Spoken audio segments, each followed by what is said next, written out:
I'm Joe Catalano with an AM Quincy news update for Tuesday, August 12th.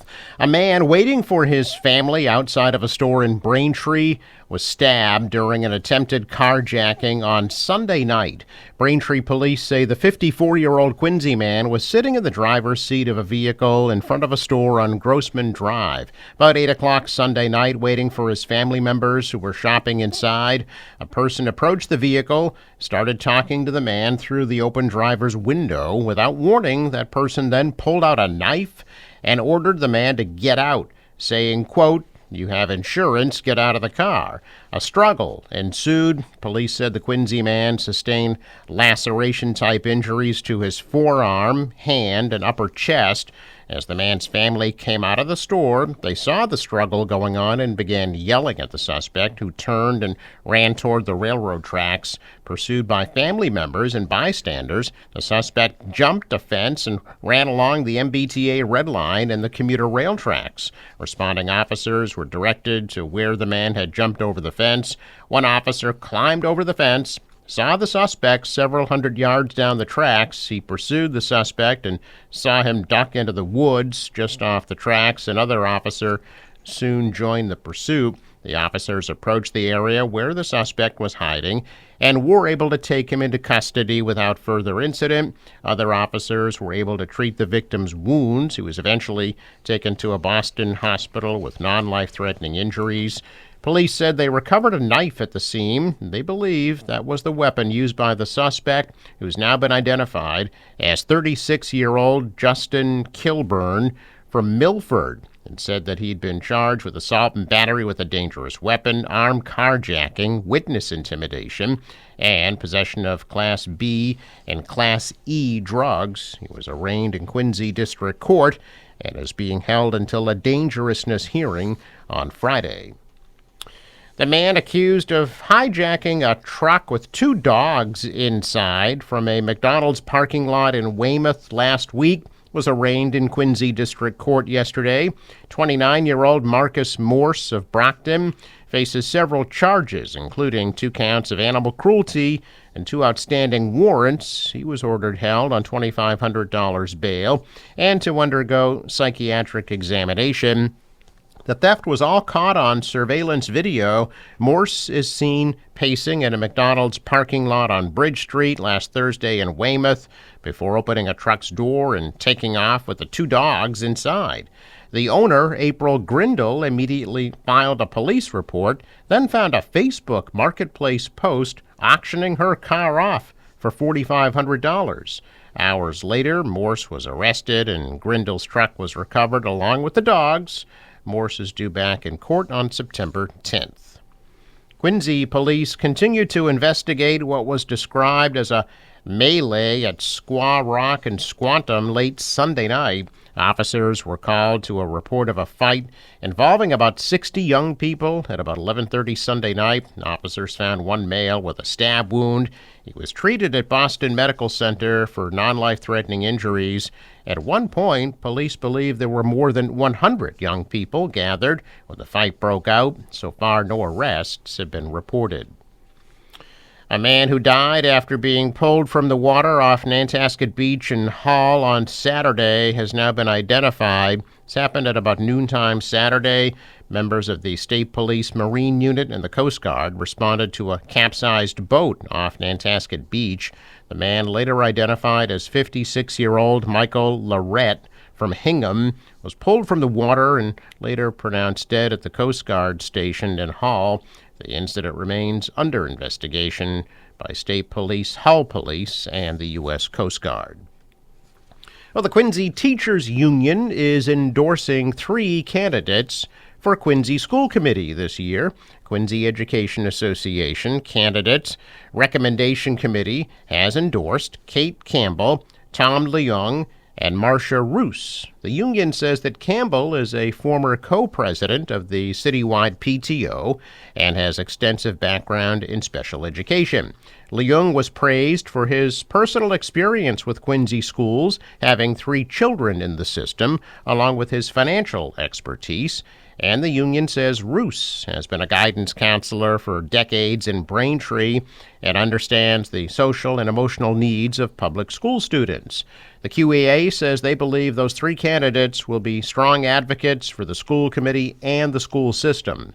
Also running for the three seats this year are Kai Lee, Frank Santoro, and incumbent Tina Cahill. Incumbents Doug Gutrow and Emily Lebo are not seeking re-election this year. There is no preliminary election for the school committee. Voters will choose three candidates during the final election on November 4th.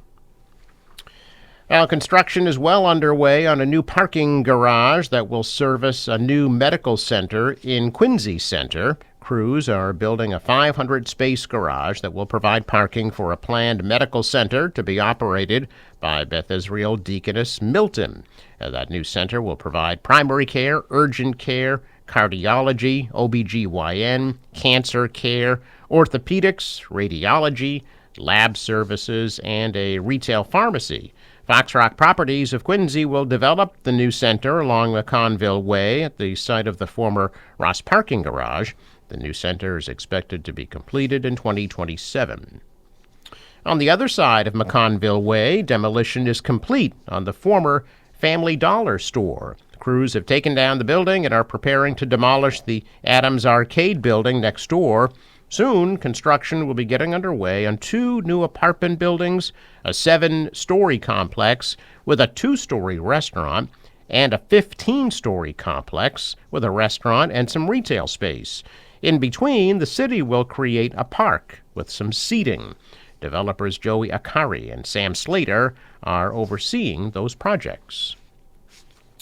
In what he described as a perfect storm draining the resources of his office, Norfolk County District Attorney Mike Morrissey requested $1 million of funding from state lawmakers to bolster his prosecution of Karen Reed in her second murder trial. The revelation came amid more than 4,000 pages of Morrissey's emails sent from a private account obtained via a public records request. Morrissey, a longtime state lawmaker before he was first elected DA in 2010, penned the letter to House Speaker Ron Mariano in October, just as his office was ramping up for a second murder trial in the high-profile case. Morrissey also wrote that his decision to appoint a special prosecutor would put a strain on his fiscal budget. He requested a one-time allocation of $1 million. Veteran attorney Hank Brennan received more than $500,000 in taxpayer funds for his work on the case. Despite those expenses, the trial ended with Reed's acquittal of the most serious criminal charges. Turns out lawmakers approved a supplemental budget with $1 million earmarked for the Massachusetts District Attorneys Association. According to a spokesperson for Morrissey, the DA accessed roughly $400,000 of those funds. Amtrak's newest high-speed trains are coming soon to the Northeast Corridor. The next-gen Acela trains will start serving riders between Boston, New York, and Washington, D.C. on August 28th. 5 of the new trains will be hitting the rails initially. Amtrak says 28 next-gen Acela trains will be in service by 2027. Other cities that will be served by the next-gen trains include Baltimore, Wilmington, Delaware, Philadelphia, New Haven, Connecticut, and Providence, Rhode Island.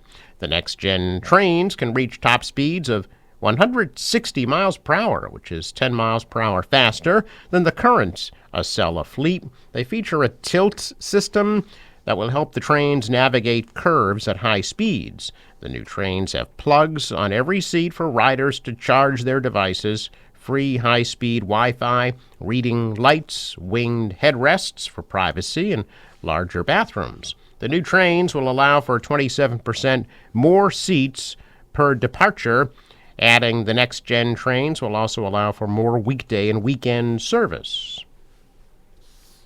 Check of business news this morning, and stocks are down. The Dow dropped 200 points. The Nasdaq fell 64. The S&P lost 16.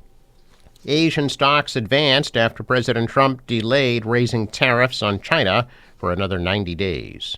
The dollar rose, the euro is down, oil at $64 a barrel. Sports, Red Sox lost in Houston 7-6 last night. They're back at it tonight at 8:10. The National Weather Service forecast, an air quality alert is in effect for hazy, hot, humid conditions today with a high of 94 degrees. For tonight, patchy fog, a low 67. Tomorrow, sunny and hot, the high of 92. On Thursday, could have some afternoon thunderstorms, still hot, the high of 92 degrees, and partly sunny Friday with a high of 87. For the boater, waves about a foot. A southwesterly wind at 5 knots becomes southeast later today, high tide 2:23 p.m. Sunrise 5:48, sets at 7:48. Traffic note, the Four River Bridge is scheduled to open today at 11 a.m. and 7 p.m. I'm Joe Catalano with an AM Quincy News Update for Tuesday, August 12th.